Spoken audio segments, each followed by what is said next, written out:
Sveiki draugai, filmuoju dar vieną video, tik dabar aš bėgu link stotelės, nes šitą už 3 arba 2 minučių manau tikas. Tai ir važiuosiu pas masažuotoją, vėliau papasakosiu, kai išlipsiu kitoj stotelė, nes ir tam papasakosiu. Žodžiu, dabar išlipau į stotelės, einu, tuoj paeisiu, biškį vėliau parodysiu. Žodžiu, išlipau iš stotelės, man atrodo, sakiau, kad einu pas masažuotoją. Tai man reikia pereiti tiltą, kad nuvažiuoti su kitu autobusu iki jos. Man 10 ryto vizitas, o dabar yra 9:23. Va, galiu pagaliau parodyti, va taip atrodo. Kur Žvėrynė yra tas tiltas, nes jį dirba Žvėrynė ir dabar man reikės laukti 1, 3 arba 7. Tai susimatysim, kai išlipsiu ir eisiu ir ten biškį papasakosiu irgi. Žodžiu, dabar atvažiavau čia į Žvėryno stotelę ir va šitam Glamour salone. Ten dirba tokia masažuotoja Lina, ji žiauriai gerai ir žiauriai rekomenduoju pas ją eiti.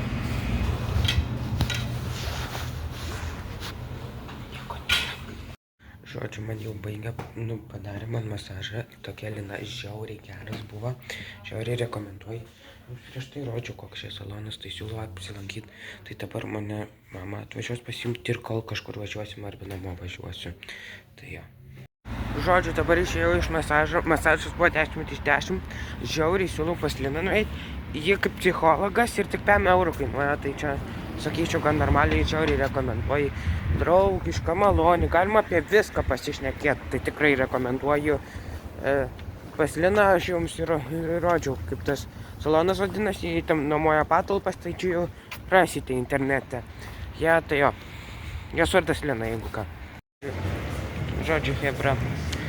Dabar mano mama su broliu tam tuose kėdėse sėdi, dabar užeisiu į Sensėjų.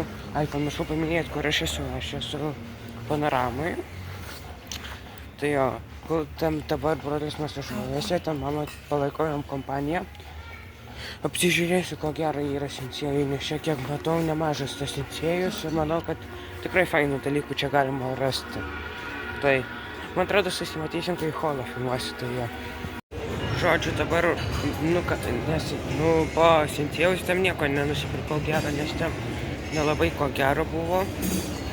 Buvom kofeinė, atsigėrėm kavos, tai dabar eisim šitą.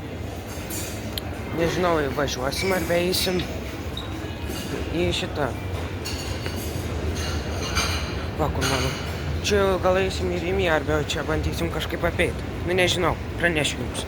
Žodžiu, mes neeisim į jokią parduotuvę, tai žodžiu, dabar važiuosiu namo ir nežinau, ką namuose vyksiu. Turiu daug buities darbų padaryti, jo. Žodžiu, dabar einu prie tvenkinių. Ten pafilmuosiu biškį, su vienu žmogum susitiksiu, jis nenori filmuotis. Papasakosiu apie Tatuškę, ten parodysiu tą lokaciją, ten bus šiaip tai žiauriai graži vieta yra, ten 5 yra tvenkiniai, parodysiu kaip ir minitūrą tų tvenkinių, bent šiaip tai žiauriai gražus tvenkiniai. Jeigu jūs gyvenate šitam rajone, čia jau žinot, koks čia rajonas, siūlau ten būtinai apsilankyti, ten Max gražu yra, žoskai, Max žiauriai gražu, tai rekomenduoju tam apsilankyti, vėliau parodysiu. Žodžiu, pasakiau, kad papasakosiu apie tuos prūdus, tvenkinius, čia pirmas tvenkinys, galite jame įsimaudyti, bet nelabai rekomenduoju jame maudytis, nes ten yra pilna dumblo, galite žvejoti, nežinau, kad čia 100% yra žuvų, tai labai rekomenduoju. Jeigu norite čia pasimaudyti, čia pilna dumblo ir čia, nežinau, kiek tai yra pilna. 1, 2, 3, gal 4 ir 5, va tokie panašus. Nežinau, čia labai simpatiškai, jums atrodo, kad galėtumėte čia normaliai įsimaudyti ir čia, nelabai fainai, tam daug yra šiukšlių, tai nelabai rekomenduoju. Ir keliaujame prie kito ežero. Žodžiu, dabar mes eisime į kitą tvenkinį, parodysim kelią, va ten yra tvenkinys. Aišku, mes eitume ties va šitą vietą, bet mes dėl vietos eisim čia. Einam. Einam va šitą vietą. Dabar einam čia atsargiai. Vaikučiai, atsidarykite, tikrai nėra. Tu greičiau eik. Čia nėra mašinų važiuojančių jau. Nu, kad jūs nepatrenktų. Tai jau. Einam toliau va šitą. Vieta tiesiai. Po to mes sustatysim ir po to daeisim tam patys ir parodysim, kur toliau eiti. Žodžiu, kai mes praėjom va šitą vietą, prieinam va tokį ženklą.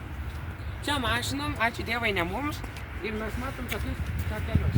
Einam, nestatyt. Pamatom žaidimą aikštelę. Einam. Pamatom tvenkinį. Norint nueiti ant tiltelio, reikia toliau eiti. Einam toliau.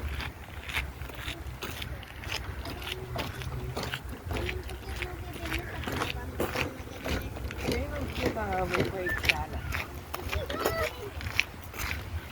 Einam va čia apačion. Jeigu jums būtų lengva orientuotis, va tokį ženklą pamatė, eikit va.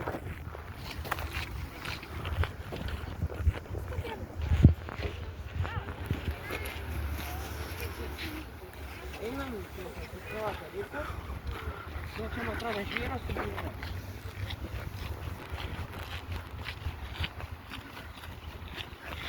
Pamatom fainą vietą pasidėt, pasukam į dešinę.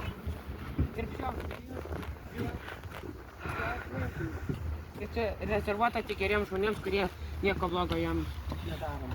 Einam toliau. Nežinau, kaip išmėgsiuosi, kada maudytis. Yra laiptukai, nesulūžę ir nesupuvę.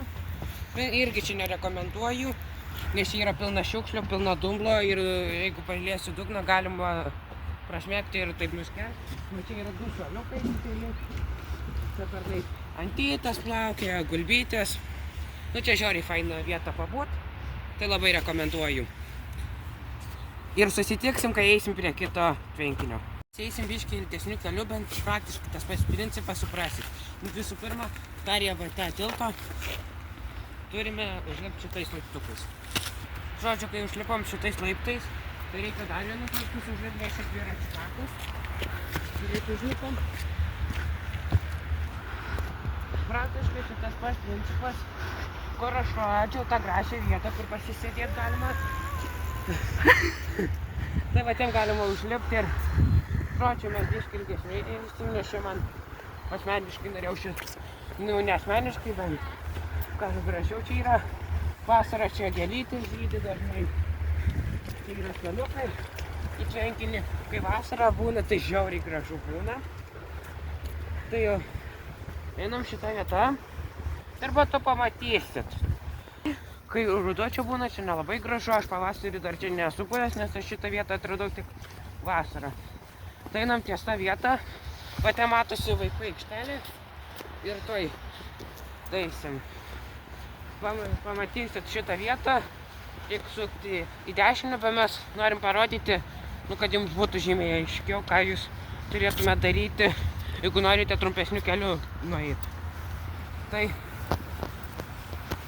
atsimenat, kur rodžiau šitos laiptelius? Tai va šitais laipteliais šitą užlipt ir eiti čia, arba čia nėra skirtumo. Einam, einam. Žodžiu, kai jau nueinat iš va ten, einam pa čia. Pereinam gatvę. Turim apsidaryti, kad mūsų mašina nenutrenktų. Einam čia. Einam ties čia, kur va rožinė apsirengęs su vaikas stovi. Einam čia. Matom kavinukę. Ir pro lapus matom dar vieną tvenkinį. Čia yra 5 tvenkiniai ir žiauriai faini yra. Tai jo. Tai einam iki va to ženklą, kur aš nežinau, kaip vadinasi tas dalykas. Ir parašyta 10 metrų, tai pasukam į dešinę, arba tiesiai einam ir tada pasukam į dešinę. Einam pro šitą žvyrkelį. Va čia yra 2 suoliukai. Tada yra vieta, kur palikt dviračius. Čia satinė matosi. Va, yra tvenkinys. Ir kiek matom, ten žmonės stovim. Tai nežinau, ar mes eisim. Einam. Jeigu jūs norėtumėt, ne žvyrkelio eiti, tai va čia eitumėt. Tada, jeigu eitumėt pro čia, pereitume į dviračių taką ir pasuktume į dešinę pusę. Ir yra 2 suoliukai. Ir tęsime kelionę toliau. Kai praėjom va tuos suoliukus, einam čia. Va, matosi čia šiukšliadėžė. Čia yra kur krepšinį pažaisti ir kaip tą futbolą. Yra treniruokliai, yra suoliukai, kur padėti. Ir jeigu norit prie liuptelio pasukati į dešinę pusę, čia galima atsisėsti. Tiesiog nebefilmuoti, nes čia žmonių yra. Tai susitiksim, kai eisime prie kito tvenkinio. Žodžiu, mes čia pasibuvom, dabar eisim iš šitos vietos. Dėl asmeninių priežasčių čia žiauriai gražiai. Rodyk, va. Čia, va, tema šviesta. Žiauriai rekomenduoju čia, kas gyvena šitam rajone ir turėsite atspėti, koks čia rajonas. Ir jeigu norit krepšinį pažaisti arba futbolą, aš jums jau sakiau, kad ten yra aikštelė ir treniruokliai. O mums reikia eiti prie kito tvenkinio. Einam šito keliu, praeinam 2 suoliukus. Prie pat žemės. Atrodo, netgi jūs aiškiai matot. Praeinam pro dviračių taką. Ir va, vsio, pamatot šitą prūdą. Čia yra galva paskendus. Eisimės pro čia. Nu, galite čia pasėdėti, gaila, kad tik čia neapšviesta, bet jau gražu.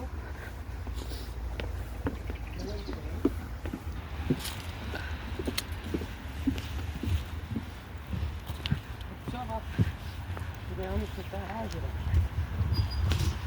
Jis, aš nežinau, kiek čia metrų, aš labai prastas tokiuose dalykuose, bet tai reikia metrų. Čia nelabai galima maudytis, nes matot, kad tai nelabai švarnai. Čia galima iškritisėti, gal kojas įmert, kaip jūs norit. Čia jūsų pasirinkimas, čia yra suolas, galite pasėdėti, pažiūrėti antis ir susitiksim, kai keliausim prie kito prūdo. Žodžiu, esam prie šito prūdo, einam prie kito prūdo. Reikia praeiti šitą tiltą, kaip žiauriai gražiai atrodo, va čia lemputės yra. Tai žiauriai jaukiai atrodo, ypač vakare. Ateiti ypač vasaros vakare, tai galite normaliai nusirengti, su šortais, su maikutė būt, tai pasakiškai atrodo. Tai dar čia yra dar vienas suolas, tik nepadarė, kad būtų ant pačio suolo švieselės ar be po suolų. Ten toliau tęsim kelionę, einam ties čia. Šitai žiauriai gražu. Ir mums reikia pašalt šitais laiptukais. Ir tada parodysiu, kur sėsiu. Tai užlipom šitais laiptukais, einam tiesiai čia. Kaip tik yra padaryta pakalnėje. Aš neatsimenu, kokie čia yra įstaiga bent žodžius. Atsidairom, dar einam. Ir iškart pamatysim ežerą. Bent turim pasakyti, atsidurti prie jo ant to tiltelio ir pabūti. Bet man atrodo, tai nėra labai apšviesta, nes čia nesimato, man atrodo, kokia šviesta. Einam, čia yra dar vienas stulpas, ten yra stulpas. Tai einam tiesiai, šito takeliu.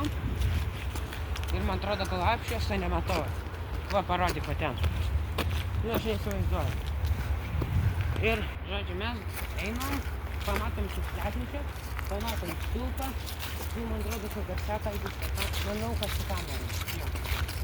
Pamatom laiptukus ir galim leistis. Ir pasirodo, šitas tiltas yra apšviestas. Tai labai gerai. Tik iš tolo nesimato, jeigu eisit vakare, tai jo nesimatys iš tolo, bet šiaip tai apšviestas. Ir ten yra žmonių ir mes nelabai norime atkalbėti. Tai biški, kai einat ant šitą tiltą, biški įsipė, tai nelabai norisi čia būti. Vėl. Pasimatysim kitą kadrą. Biškai eisim namo, nes temsta. Bet aš pasižadėjau prieš tai, kad papasakosiu apie mano Hena tatu. Kol kas tik tiek galiu atraituoti. Va.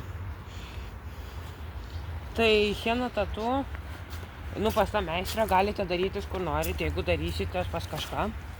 Tai darys realiai tą patį, užteps gelio, kaip man pasakoja, kad daro tai prieš paprastas tatuiruotes. Tai darys kaip prieš šitą, uždės eskizą, kokį jūs ten pasirinkot. Tada pradės įsipils į tokią pompelę, biškį dažų ir pradės piešti. Neskauda, viskas okei. Ir laikys 2 savaitės. Bent kai nupiešė, kaip praeitam video sakiau, reikia biškį palaukti 15-20 minučių. Ir tada dažai įsikers. Ir tada reiks uždėti medicininį pleistrą, reiks laikyti apie 5 valandas. Jeigu daraisi vakare, gali miegoti per naktį. Tada nusilupi. Ir jeigu tu laikysi jeigu tu nesidėsi pleistro, nes kai kur darosi tatuiruškės, tai iš pradžių pradės luptis ir po to bus visiškai nepermatomi. Ir po 12 valandų kažkur normaliau bus paryškėję, o galutinai išryškės po 32 valandų. Ir pas mane dar ne galutinis išryškėjimas, bent žiūriu, kad išryškės. Tai jo. Ir aišku, mes einam namo ir baigėsi vidosas. Tai šiandien šatautą gauna Ugnytė.67. Tai nueikite į jos profilą ir parodykite tiek pat meilės, kiek ji man parodė. Ir susitiksime iki sekančio vidoso.